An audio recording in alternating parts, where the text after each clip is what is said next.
The last video in the series used the visual framework explained in the earlier videos to show and explain all the different types of mixes that a recording engineer can create.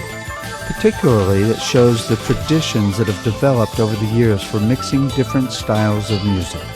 In this last video, we have covered and you have learned about the wide range of emotional dynamics that are found in music: emotions, structures, physical reactions, visual imagery, and spiritual aspects. We then covered the dynamics that can be created with each of the four tools based on individual settings, patterns of settings, and movement. We showed how different individual volumes create dynamics. We introduced you to the 6 levels of volume and then covered how each instrument sound is placed at different volumes for different styles of music and songs. We showed the dynamics that can be created through different volume patterns, such as uneven volumes versus even volumes.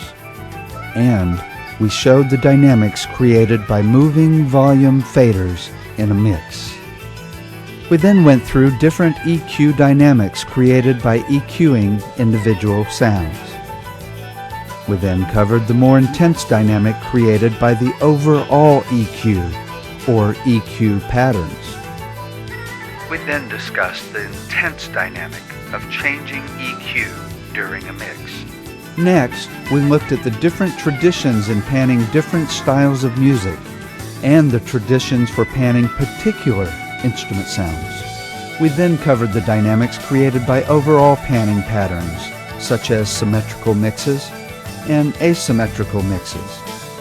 We advanced to the dynamic created by moving pan pots during the mix and showed different types of panning movement. We then checked out the dynamics created with individual effects such as fattening, flanging, and reverb. We looked at the dynamics you can design through various patterns of effects, that is, full wall of sound mixes versus clean and clear sparse mixes. We then went through the dynamics of changing effects in a mix. We showed various ways that effects are changed during a mix. We then explained how you can create different styles of mixes using the 4 tools, such as what might be appropriate for a love song or for a really cool, chaotic mix. Using the 4 tools, we showed the wide range of mixes an engineer can create. We then pointed out and showed the most intense dynamic of all, to completely change the style of mix in a single moment. Finally, we set you off on the journey of learning how to create all these dynamics with the equipment to best fit the dynamics in music and songs. This is the true art of mixing.